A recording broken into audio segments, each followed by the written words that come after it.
Hey everybody, TWK here. Today we are taking a look at another video clip sent in by Part of the Creed with a couple interesting interactions. So we can see he's playing in an Ember mirror, Part of the Creed on the pink Ember, so we're going to focus mostly on a lot of his options. Again, before we begin, we're going to make sure that we have stun, damage, hurtboxes, and hitboxes on as always. And let's take a look at what goes on here. Alright, so the blue Ember gets a nice gravity cancel signature, and nice ground pound by Part of the Creed.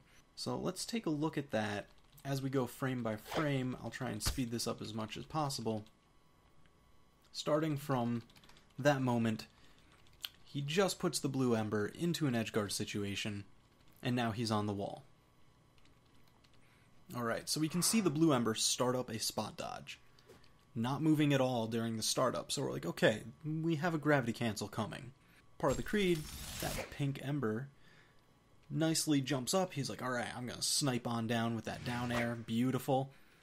Only problem, as you can already see, the down air's hitboxes don't extend out very far, so it's more so relying on its mobility to try and sneak past moves and get its way in. And right there is where we see that gravity cancel signature first become active, the side Qatar signature from Ember, and those hitboxes extend out pretty far. You can already tell what's going to happen. We saw it happen in full speed, and right there, before that Qatar down air can even get close to the blue Ember, that gravity cancel signature hits. Alright, so that knocks him way out here. Now it's important to note, if we look at how Part of the Creed began his Qatar down air, look at the dust cloud coming off of the wall. He jumped off of the wall. This does not expend any of your air options, and it's generally a pretty safe move because you'll keep both your jumps and your recovery and everything. So he has all of his options here when he gets hit. He gets knocked far away by that signature, and he recovers off screen. Now, taking a look at his options here, he is pretty far. So we see Part of the Creed get that first jump. Now that first aerial jump is actually denoted by that more circular dust cloud. We can see that. So that is his first air jump.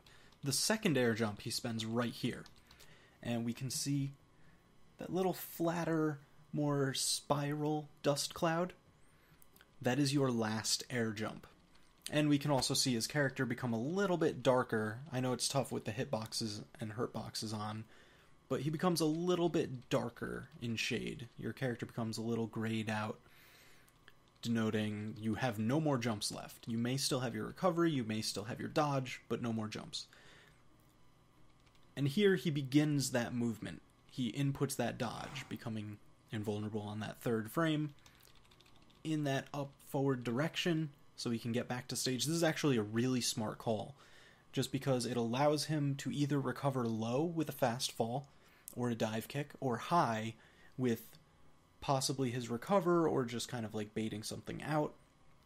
So he puts himself in a pretty good situation to be able to take a couple different paths even though he's already expended a number of his options.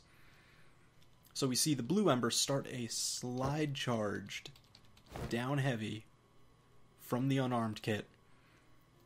Part of the Creed recognizes it, uppercuts over it, because he's like, alright, he's not going to be able to pursue me, he's got to go through this entire move. Whatever he started to slide charge, he just reacted to the sparkle, and he was like, okay, I'm going to be able to get over this. Now he immediately backs down, and he's like, alright, I'm going to try and reverse this edgeguard here. And he begins his ground pound right there. Now this is going to be kind of important. As you see, he's still moving sideways in the air a little bit. But right there, you can see he stops moving down. That's because he's actually catching on the lip. Now sometimes you may actually be able to slide along the lip and then down. Here, I think he's probably intending to scrape the wall with that ground pound, to just get it over. Now, the blue Ember, coming up here, I want you to focus on how similar their hurt boxes are, almost perfectly lined up, but the blue embers even just attached to the wall, it's slightly to the right. This lets you know how close part of the creed was to actually being able to get the ground pound to scrape down the wall. However, since he's hitting the stage, he gets the ground pound on the stage animation. And from here, it actually produces 4 or 5 frames of hitboxes from the actual stomp. Most ground pounds do have something like this. You can see it on the sword or the unarmed, a couple others as well. And right there, the blue ember gets hit. Because he jumped right here. You can see that spiral cloud again of his last air jump. And as he attaches to the wall, he still has a bunch of upward momentum. So he's going to slide up the wall. I mean, everyone's kind of seen this. You know what happens. Anyone who's played the game has experienced that. You can kind of dictate the slide along the wall based on your vertical momentum. So he's going to slide up, and this is where it gets very dangerous to do that sort of thing, because your hurt box will actually peak above the edge, and even if you're still attached to the wall, you can actually be hit there. So he actually slides right up into the ground pound, those last few frames of the actual stomp hitboxes. And he gets sent down and dies. So just another pretty cool one that happened. And we'll be looking for more in the future.